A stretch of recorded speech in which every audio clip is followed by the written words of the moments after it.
Boxingego here. If you like this video, make sure you hit the like button and also subscribe to the channel and hit the bell icon on the top of your screen to get notified when the latest new content drops. Alright,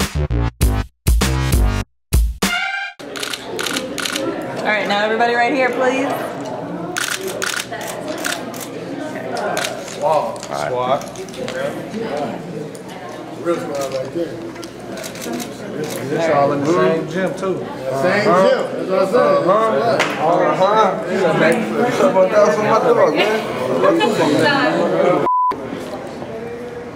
Boxingego, I'm here with Joey Spencer. We just concluded the Ward Kovalev 2. Yeah. What'd you make of it? It was kind of fun. There's some back and forth. It was one of the better press conferences I've seen.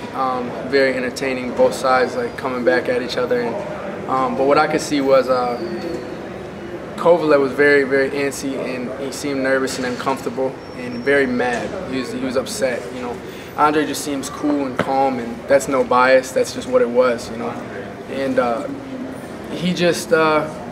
Kovalev was about to get whooped, and I think he knows it, and I think he knows that he's only got maybe one or two last stands in his career, and he's dying slowly, and I think that Andre's really going to press the gas because, mark my words, I think Kovalev's going to get tired even faster this time, especially coming at him.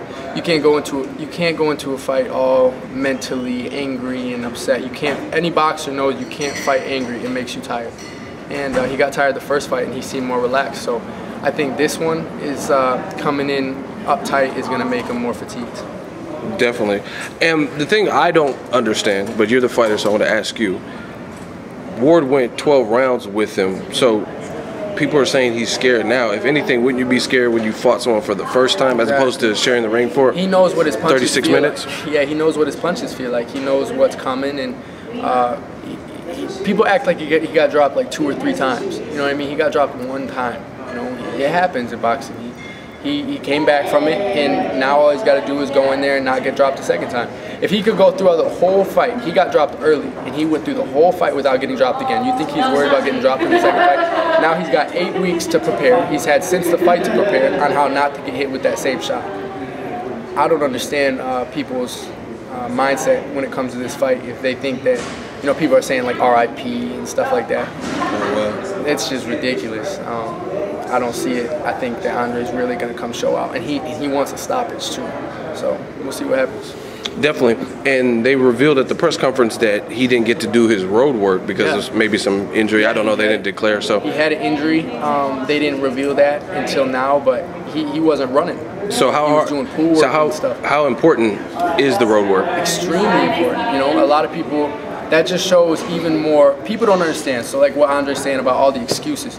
People don't understand what he went through just in that camp. You know, fans don't see it. So they might say, you know, HBO's commentators and things might say he doesn't look as good as he used to. But first of all, he went up, and you don't know about the injuries and the problems that they had in camp. Yet he still came back and found a way to win. That's greatness. Unlike, you know, Kovalev lost the fight and he's just making excuses about it. Ward won the fight, and he could say, I would have looked better, but he didn't until now, and he didn't even do it, his trainer did, so. Definitely. Good. Now, what have you learned just being in the Virgil Hunter gym, seeing Ward train? What have you learned from him? Like, what's your takeaway from him as a fighter, you being a young fighter? What I see from it is just how to get it by any means possible. You know, any means you got to win the fight. That's Andre's like whole mindset. It's just, I don't care what happens, I'm gonna win, and he did that. Close fight or not, it definitely was a close fight. Anyone who watched it could see that, but close fights happen in boxing, you know. But I think it'll be kind of like a situation like Floyd and Maidana one was. It wasn't very, in my book, it wasn't that close, but it was rough for him. And he made the second fight easier. You know, I think that great boxers can adjust in the second fights. Rematches are better for great boxers. That's a very good point. I honestly think certain situations when you see a Floyd Mayweather, a pound-for-pound #1, Andre Ward, pound-for-pound #1, and they're even challenged by someone maybe you didn't think could challenge them or push them that way, people immediately assume that they lost. Like, oh, Maidana beat him just because you see Floyd win 12 rounds out of 12. Absolutely. It's just they set the bar so high that they're not allowed to have a close fight. Andre Ward, you know, fought the boogeyman at light heavyweight. Moved up where other guys won't even move their division. Right. And you know what?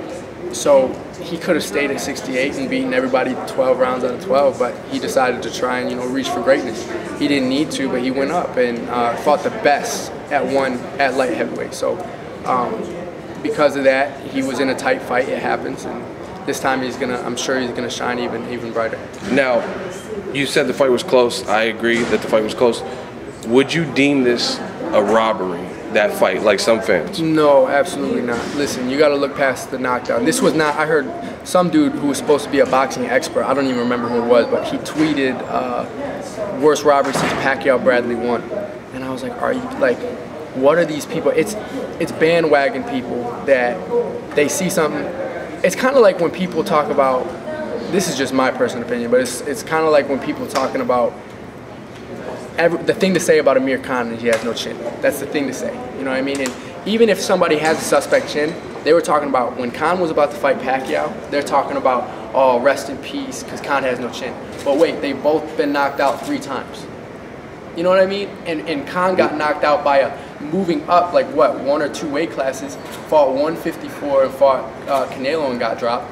Pacquiao got knocked out by Marquez, who was really a lightweight for the better part of his career. You know what I mean? So how is Khan's chin the one that is just so, you know, like? And the other thing, you got to give Khan credit because he's the one he challenged. He was calling for Floyd. He fights everybody, for Pacquiao, anywhere. Called for Canelo. He fights anybody. Pacquiao is fighting Jeff Horn, a guy who's virtually not really heard of. And I'm just saying, like, some people, you know, Khan's been touched in the past, but what I'm saying is people, they see that one time, and now all of a sudden that's the thing to say. These people really don't know anything about boxing.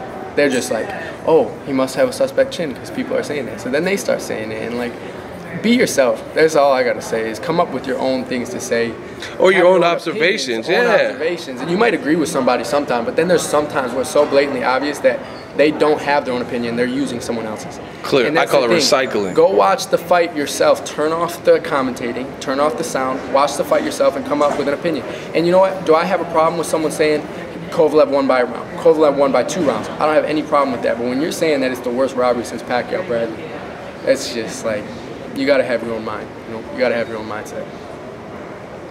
Oh, you're not really the age you say. No, I am. You talk like you grown. Like, no, I am. I'm 17 years old.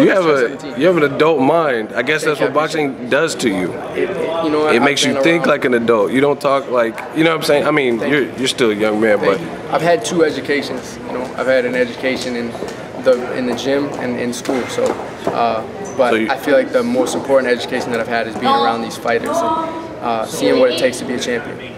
Definitely. Now, speaking of Khan, you actually got to spar him. How was that? What did you take away from that fight? What did you notice that he does well? He's a silver medalist. Oh man, he's got hands that fly so fast you have a hard time seeing him. And I've always been more of a defensive fighter, so I like to pride myself on defense. But with hands that fast, it's really actually hard to time them and time the shots coming at you. And after the sparring, we did 5 rounds, I think. And after the sparring, he gave me just some great advice and. We talked, and still to this day we spar every once in a while. So it's been great. Definitely. It's been great.